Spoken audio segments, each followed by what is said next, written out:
If you have 5 things on your to-do list and you want to know what's your highest and best good, what is the strategic plan of the organization? What is it that you are set to achieve? And then you have the tool in front of you to think it through, and it will tell you what your highest and best good actually is.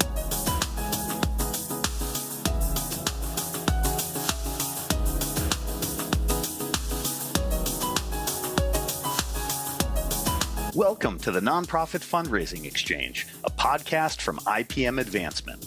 We believe strong nonprofits can change the world, and our goal with each episode is to bring you insightful conversations with thought leaders from the nonprofit sector. Let's get started.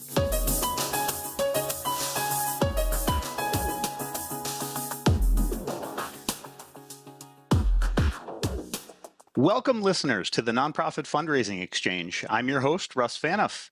Today, we are returning to a topic we first covered a year ago, the intersection of AI, nonprofits, and nonprofit fundraising.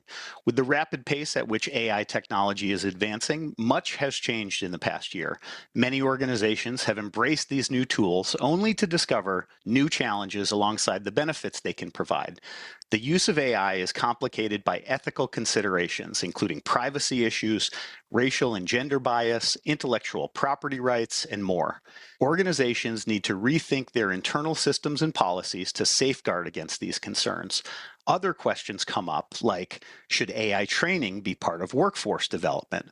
Where should AI be implemented and where shouldn't it be? And what tools can be trusted with your data? Not to mention our original inquiry from last year. How can I use AI to be a better fundraiser? Returning to the podcast to help answer these questions and others is Shereese Floyd, founder of AI Consultants for Nonprofits. Welcome back, Shereese. Hey, I'm back. Thank you. All right, excellent. Well, since we last talked here on NPFX, you've pivoted to laser focus on AI in your business. And I've watched your LinkedIn presence just completely blow up. People are clearly responding to what you're doing. So number one, congratulations. Thank you. Number two, tell me about what you saw happening in the nonprofit space and how you changed your approach to meet that need. Yeah, this is first, it's so great to be here having this conversation a year later, because I didn't think that I would be. When I first launched this, it was not a full time. It was just like, I'm just going to sort of kind of do this. And then it kind of got bigger than I expected it to get. But it has been an incredible ride from nonprofits kind of thinking that this isn't something that they should get into to now them embracing it. And so for those of us who have worked in the nonprofit sector for a long time, our sector is usually late to the technology piece. Right. I come from a point where, and some of you listening may have had this happen to you, where there will be like a for-profit entity where they're upgrading their computers and then their trash becomes our new thing. Right. Yeah, we're the hand-me-down industry. Yes, we absolutely are. But because we're all learning AI at the same time, we do not have to be late to this party. We don't have to take the hand-me-downs. We can be leading the conversation. Interesting. Cool. So what kind of conversations are you currently having with nonprofits about AI? Like we're all learning about this at the same time, right? So in a sense, we're kind of all drinking from the fire hose. And I think the initial introduction to AI for everybody was kind of like that sense of like, okay, it's the Terminator. We're all going to watch as AI takes over our lives. Now, I think, at least for me, I get the sense that AI could be helpful. It's not so scary, but it's also still, it feels disconnected still. Is that the sense that you're still getting from people, that it feels like it's still a little out of reach, I should say? Yes. We're seeing across the gamut. You have usually your AI enthusiast, the person who is following all the things. And then you have people who have never used it before. You have your skeptics, you have your security people, and they're all in the nonprofit together. Yeah. And so the conversation that we're starting to have the most is around connecting those things. It's like, okay, we know that it's a tool that we can use, but how do we use it effectively across an organization? So it's like, how do we connect what we know is going to be great with what's actually going on in our organization? And it's just finding that connective tissue for them beyond writing thank you letters or beyond social media posts. Okay, so do you find that people are kind of using it at a personal level, or using it to, like, for me, I was banging my head against the wall making homemade bread for like 20 years, right? And I could never get the recipe right because the dome was collapsing. And so I put my recipe into ChatGPT and I said, help me figure this out. Like, why is the dome collapsing again and again and again? And it's kind of astonishing because I figured it out within like a couple of days. Yeah. And actually what you just illustrated is a great example of what we tell leaders. Now you have a tool that is a third party, that is objective, that you can do a thought partner situation with. So it's once we get people past, there is a little bit of a barrier between, oh, it can respond like a human, but it's a machine kind of thing. Once we get them past that barrier and just say, put a face on it if you have to, name it if you have to, and just start having that conversation to be able to get deeper into those problems to solve within the organization or departments. And then we start to see them really enjoy or understanding the power of it. Interesting. So from one of your posts that was on LinkedIn, you talked about, and so this was the quote, building a culture where AI takes on the grind while you deliver the mission. And I really love that. When you go into these organizations, what does that end up looking like? Yeah, so what we're looking for is the areas in the nonprofit where people don't want to do it. It's the soul-sucking stuff. Yeah. And we're in an industry that runs on passion, and that passion doesn't turn off. So in the midst of all the things, a lot of people, they have a job description, but they're also working a lot in that disclaimer, other duties as assigned. Right. They're working in that. And then those other duties as assigned is a lot of stuff that they really don't want to do, right? Yeah, exactly. Or there could be pieces of their job description that they don't like. That's not the essence of them. It's in the greater piece of the job, but there are things that have to get done. Yeah. And sometimes nonprofits can be drowning in the have to get done stuff. Yeah. And they're losing sight of what the bigger mission is. So when we go in, what we are looking for is what are you actually doing? Like all the things, but what are the things that if you could have an assistant, what are those things that you would outsource? We look for the resistance right away. And then we look and see if the generative AI tool or if some measure of AI can help with that. So that the grind of it, we can automate. And that's another interesting thing. Sometimes people think they need AI and what they really need is a process and automation and not AI specifically. We still count it as a win because people are looking at their work differently. Yeah. But if we can remove the things that you really don't want to do and make life a bit easier for you, then that is where you will see the benefit of the tool and how it will help with productivity. And we get people to expand their definition of productivity because a lot of people think of it like, saving time or, doing the 15 things on your to-do list. And productivity for us is, it could be saving time. It could be making more money. It could be more creativity. It could be more innovation. It could be solving problem in a way that you haven't done before. And making sure that the nonprofit is keeping track of what that timing actually is so that they can see the ROI. Because what makes it tricky in this environment is that we do all the things. We're not really tracking where we're spending our time. Yeah. And so the tool comes in and you're like, oh, I did that in like 10, 20 minutes. Okay, but how long did it take you initially to do it? Putting those systems in place where we can see the ROI. We can track it more efficiently. So that's interesting. So you're going in. I imagine that people are looking at AI. It's getting people excited, and they see it as like it's going to allow me to get this thing done in 10 minutes that used to take me an hour. But the real value in it sounds like it's an opportunity to get in there, get under the hood, and look at structures and systems. And once you get in there, once you start kind of looking at the way that you approach your work, It might be a tool. Yes, it might get you back 45 minutes in your day.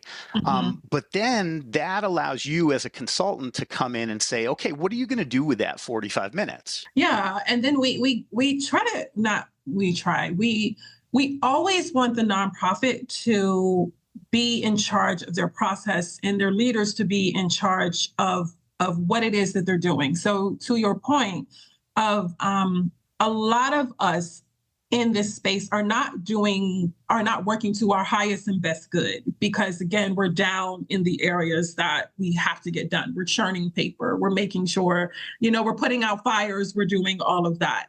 Yeah. So now if you have the generative AI tool that's keeping the fire down, is keeping it down to a minimum, now you can say what can I do? And we like to empower people. You have the tool in front of you that can help you think through this stuff. Yeah. So if you have 5 things on your to-do list and you want to know what's your highest and best good, what is the strategic plan of the organization? What is it that you are set to achieve? And then you have the tool in front of you to think it through, and it will tell you what your highest and best good actually is. And so that kind of empowers people to not just see this as some sort of magic thing that comes in and changes all the things. What it is becomes a way for you to think creatively and think outside of the box. Because when we're in our silos, and we're good for that in this industry, we have a hard time to think outside of that. And sometimes all you need is a generative AI tool to give you a sentence that you never thought of before, and then it unlocks creativity, and now you have a whole host of other things that you can follow to help achieve that mission. That's really interesting. And it sounds like things are changing so fast with AI. We're only a year out from our last conversation. And what we're talking about is so far ahead of where we were a year ago, where we were really just talking about what tools to use and how to use ChatGPT and what prompts to use to get the best response and things like that. It'll be amazing to come back. We're absolutely going to have this conversation a year from now and be thinking about, like, what are we going to be talking about a year from now? Will we be talking about active live assistants a year from now where we're having these very human conversations? I don't know. Who knows? It's going to be crazy. Yeah, it's coming. It's definitely coming. It's right. I want to talk a little bit about use cases, and I want to definitely get to bridging the gap in gender and racial biases. But before we do, I just want to hit one more topic on kind of the leadership and where these kind of initiatives and kind of directives are coming from. Do you see a lot of push from boards of directors and boards of trustees where they're getting excited about this and they're pushing leadership to take these AI initiatives on, or is that not happening yet? We're definitely seeing that the 2 drivers of AI coming in comes from either a board member or a suite of board members, because there's usually you have corporate board members sitting on nonprofit boards, and you have corporate members who are already using AI in the corporate space who are pushing for AI to be a part of the nonprofit. You have founders of nonprofits who are also AI enthusiasts who are pushing for it to come into an organization.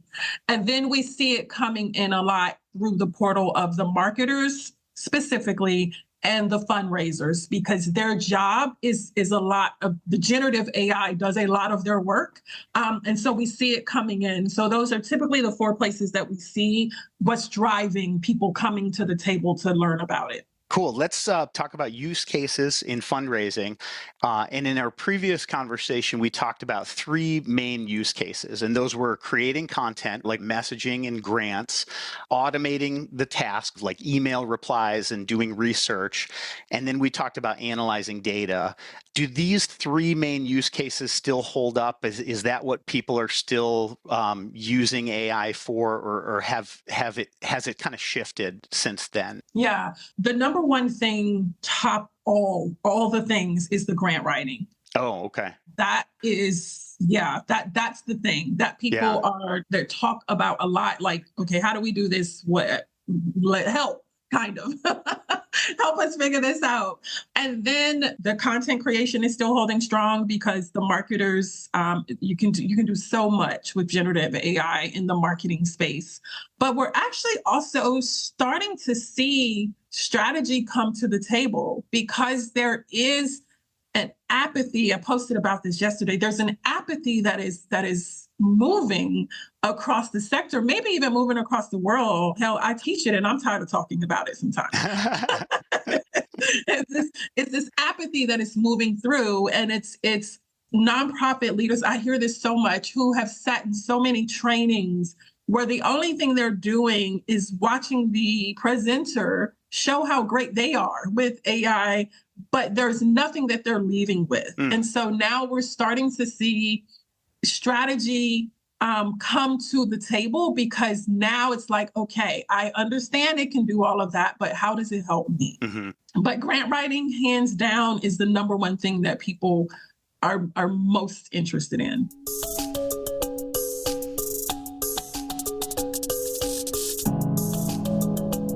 Hi, this is Curtis Schmidt, producer of the Nonprofit Fundraising Exchange. If you're a nonprofit professional who has questions about your program, or maybe you feel like you've taken your advocacy, fundraising, or membership effort as far as you can and you need some fresh ideas, then we have a special offer for you today. NPFX podcast listeners can get a free 30-minute consultation with IPM Advancement, no strings attached, when you go to ipmadvancement.com/free. Just enter a few details and an IPM team member will contact you to follow up. It's that easy. That website again is ipmadvancement.com/free. Thanks for listening, and we hope to talk to you soon. Now let's return to the episode.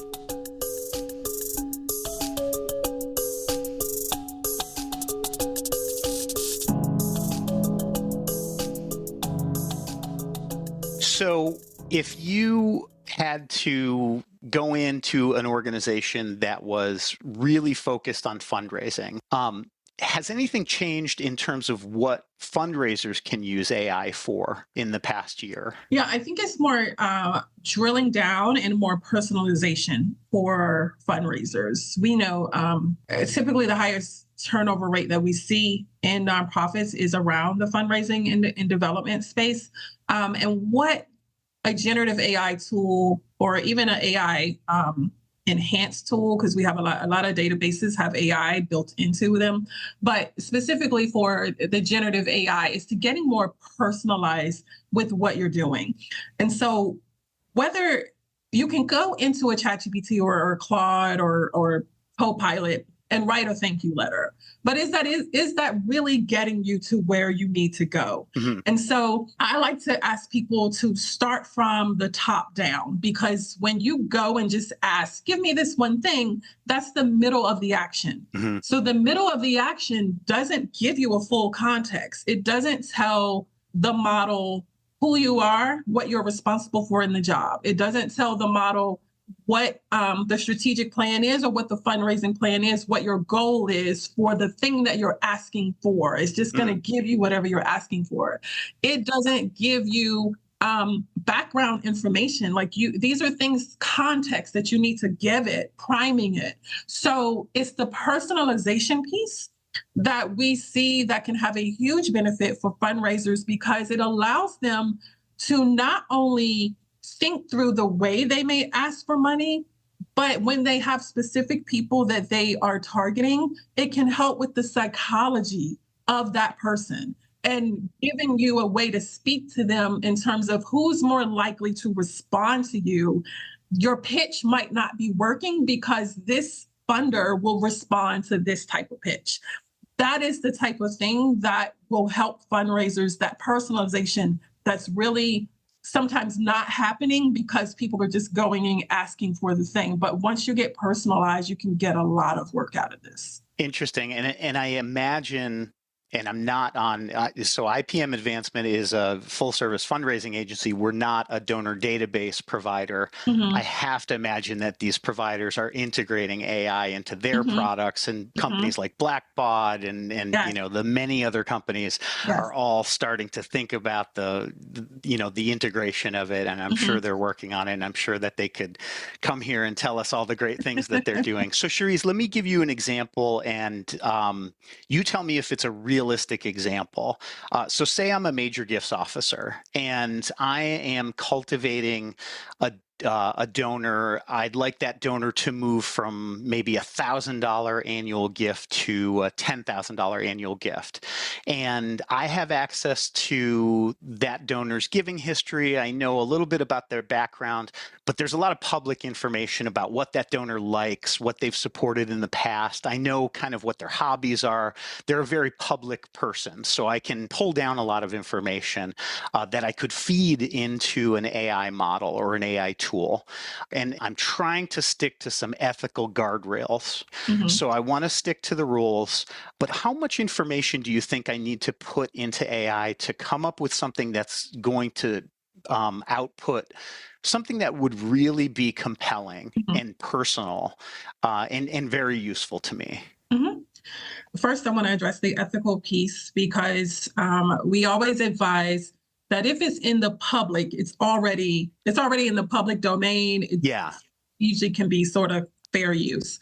But when you're using information like this, to try to keep it as a composite as much as possible, not putting people's names in, all of that, and you can ask the LLM you're working in that this is going to be a composite, and so you set the tone before you start inputting the information. Right, and for our listeners, LLM is large language model, right? Yes. Okay. Yes. Cool. And so it is going to depend on the nurture of this person, and so if you're taking a $1,000 donor to, I think you said $10,000. Sometimes that's not necessarily, from 1 to 10 it may seem small to us. It's small to us in the world. Like, that's not a big deal. But that person might need some stair steps to get to the 10,000. Sure. And so if you nurturing them, which fundraisers do, then there's the personal piece that needs to be within that so you can know how to nurture them. So if you find out in the public that they give to several causes that don't really seem to work together, but they're also a Yankees fan. And you're like, okay, how does this all work together? Now in that composite, they give to children's causes. They give to clean water, but they're also a Yankees fan. Then you can ask the large language model, how does this all work together? And if I was trying to nurture this person from $1,000 to $10,000, what is it that this person values to get me there? How would I get them from 1,000 to 10,000 based on what they have given to? So you may not see the correlation between the different things that they give to, but the large language model can tell you how they all work together and what this person may value in order for you to get in front of them and speak the language. Interesting. And again, the disclaimer, the caveat, or the warning to fundraisers is don't take your donor notes or anything confidential that's in your donor database and input it into the LLM, right? That is a big no-no. Don't do it. Even if you're just tantalizingly close to getting a good output, don't do it. That is a red line you do not want to cross. Yes, you don't want to cross that. You can get far without crossing confidential lines, for sure. Okay, great. Let's talk about AI literacy and training. You created a 12-week AI certification program for nonprofit leaders, and you offer a scholarship to that program for BIPOC-led nonprofits. I saw a post you made on LinkedIn that suggested that AI literacy and training could be used to address racial and gender disparities in the nonprofit sector and tech overall. First, do I have that right? And second, what disparities are you seeing in AI access that need to be addressed by our sector? Yes, absolutely. Our AI certification in general is for anyone, for nonprofit leaders to learn how to use generative AI strategically within a nonprofit.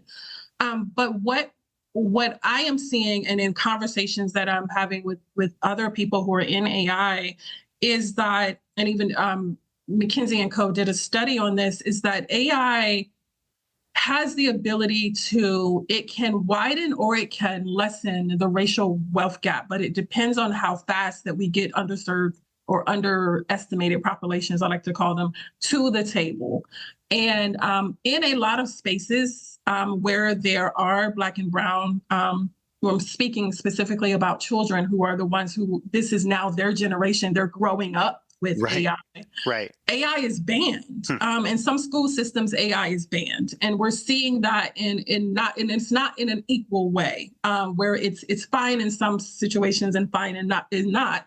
And that is usually because there's no education around it. There's fear around it. People don't understand it. And while we get that, we also see in the nonprofit space where a lot of BIPOC leaders don't usually have the funding that they need in order to have the training and the education that they need for the population that they serve. So I just felt it was important to offer something to them. We work with nonprofits, but my organization is not a nonprofit. And so it was important for me to have something that was financially accessible to those who are serving the most vulnerable populations among us. And so that it was my way of trying to help alleviate this idea that we don't have access. That's awesome. We just did an episode about AFP's recent compensation and benefits report, and the racial and gender gaps are very disturbing. If AI literacy and training can help address these disparities, I think that is really important. We'll put a link in the show notes to your AI certification brochure, and I encourage everybody to check that out. So let's talk about some operational questions. We'll talk a little bit about policy and ethical issues before we get to takeaways. But I wanted to ask, how does AI adoption affect systems and policy?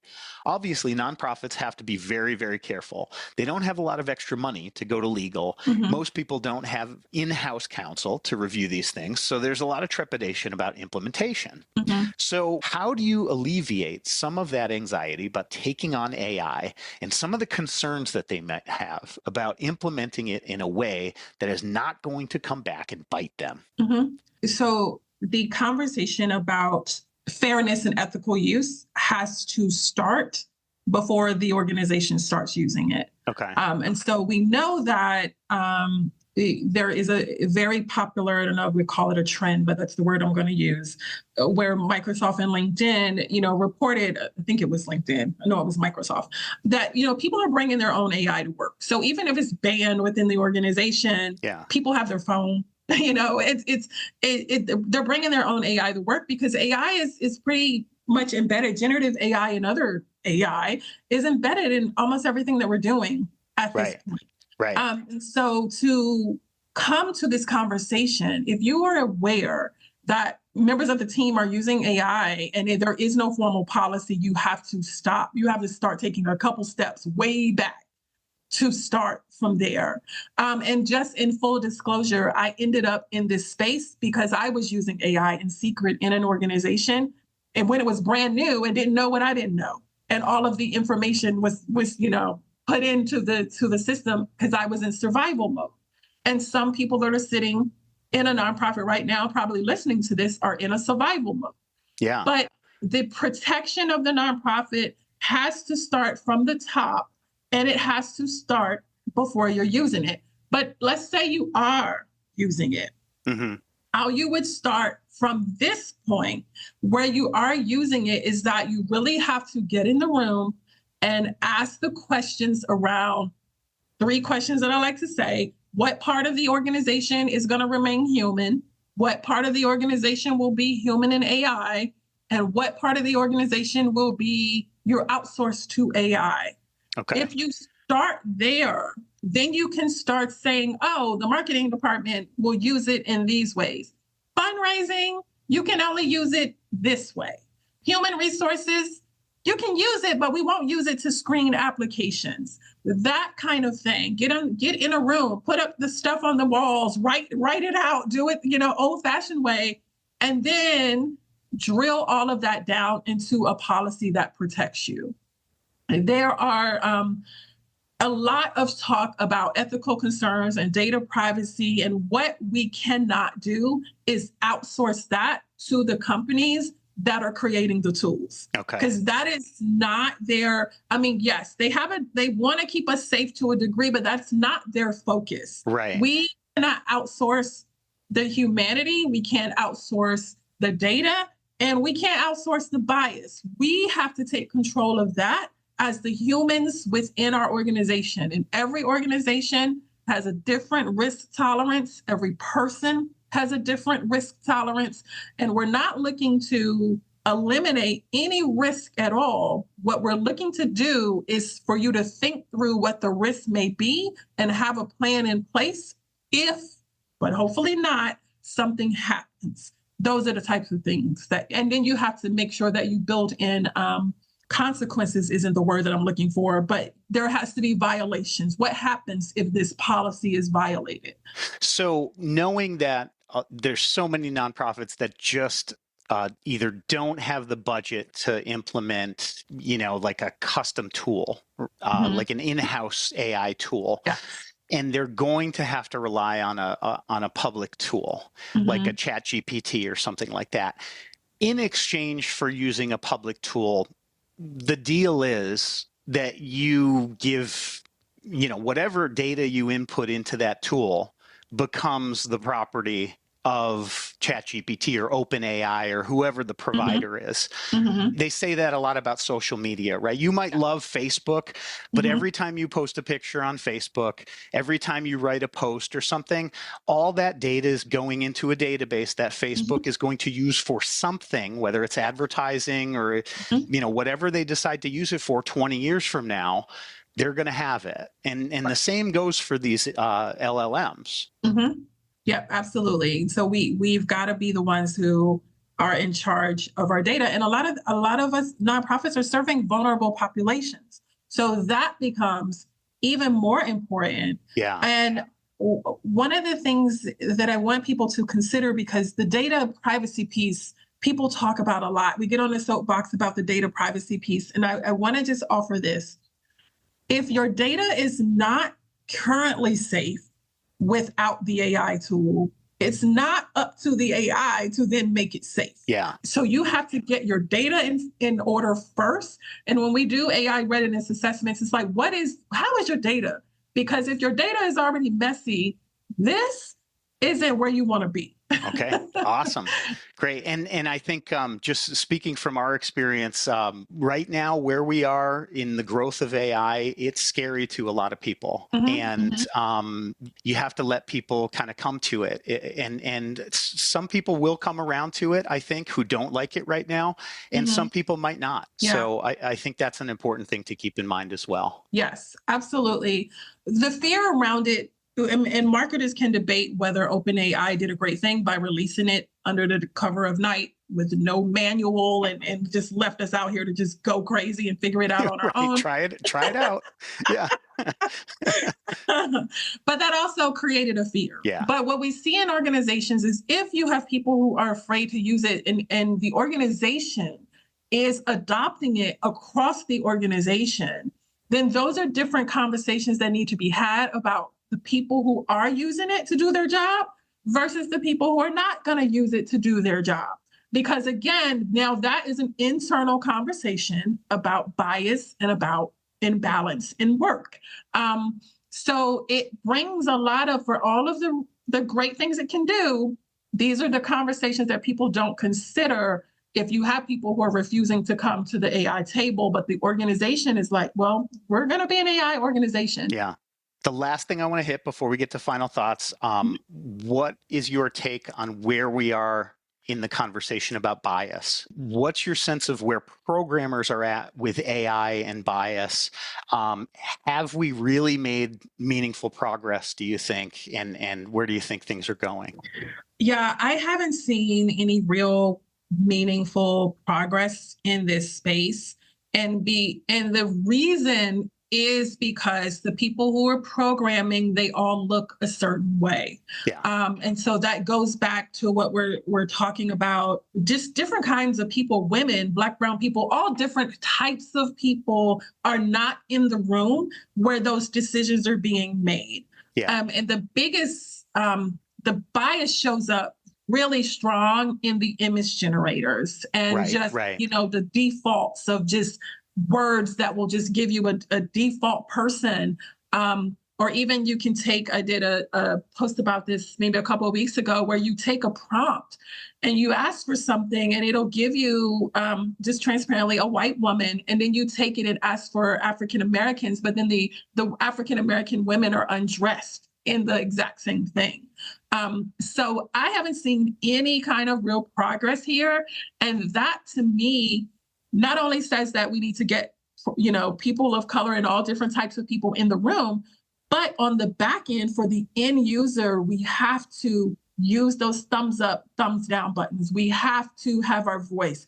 And specifically, if you are in a nonprofit, again, we're all coming to the table at the same time. We have a voice now. We can say we want stuff that represents the population that we serve. We want to see our missions, elements of our mission represented in this. We have a voice. We maybe don't think that we do, but we do. We do. As a race, we're all coming to this conversation at the same time. And so I think we have even more of a voice because we're serving the populations that we serve. Yeah. Absolutely. Awesome. I feel like this conversation in the past year has gotten so much richer and so much more detailed. I feel like we could talk for another hour, but we're at the point where I want to ask you for your takeaways. So if you have one thing that you wanted listeners to take away from this conversation, what would that be? Two things. I will say, don't really relinquish your humanity. We are in charge of our humanity. The tools don't take those away. And then to get the generative AI tool off of a pedestal. It is a tool as anything else that you would use in your organization. If it makes sense, then use it. If it does not make sense, don't use it. And there is no pressure to do that. But yeah, just be fair in the use of it and understand that if you come to it today or you come to it next year, that's the perfect timing for you. Excellent. My takeaway is very similar. I want to echo the accessibility of it. It's there for all of us. I know we're at the very beginning of this, and a lot of people have a lot of anxiety around it. If you need to, take baby steps, but start thinking about how you can use this in your organization. And if you have the opportunity, engage someone like Shereese and figure out what you can do now and come up with a roadmap and tinker with it once a year maybe and look, because things are moving so fast. A year from now, like if you go back and listen to this conversation we had a year ago, it is nothing like what we talked about today. And a year from now, we're going to get together again, and it's not going to be anything like today's conversation. So that's the exciting part of it. We deal with a lot of stuff that's kind of rote and it can burn you out, but this is something that's moving and it's happening and it's really cool, and I love it. So Shereese, Floyd, thank you so much. What a great conversation. I really appreciate it. Where can listeners learn more about you and the work you do in your consulting agency? Yeah, I keep it simple. Shereese Floyd on LinkedIn and AI Consultants for Nonprofits.com. Easy peasy. Thank you again, Shereese Floyd. Thanks to our producer, Curtis Schmidt, and to you, our listeners. Thank you so much for joining us. We will see you next time on the Nonprofit Fundraising Exchange. That concludes this episode of the Nonprofit Fundraising Exchange. Thanks to our panel for sharing their insights and expertise. If you'd like to learn more about our panel members or any of the organizations or resources featured in this episode, we will include links in the show notes. If you like this podcast, we would love your help spreading the word. First, please subscribe in Apple Podcasts, Spotify, or your favorite podcast app so you always know when a new episode is released. Second, forward the episodes you like to friends and colleagues or share them on social media. Word of mouth is one of the best ways you can help us reach more nonprofit professionals like yourself. And if you use Apple Podcasts or Audible, please leave us a review. Positive reviews are how many listeners decide whether or not to try out a new podcast. We appreciate your help. For suggestions on topics, guests, or nonprofit organizations you'd like to hear on the podcast, send an email with the subject heading NPFX suggestion to contact@ipmadvancement.com. For back episodes and more resources like white papers, infographics, and blog articles, please visit the free IPM Advancement Nonprofit Resource Library at ipmadvancement.com/resources. Thanks for listening, and we'll see you next time.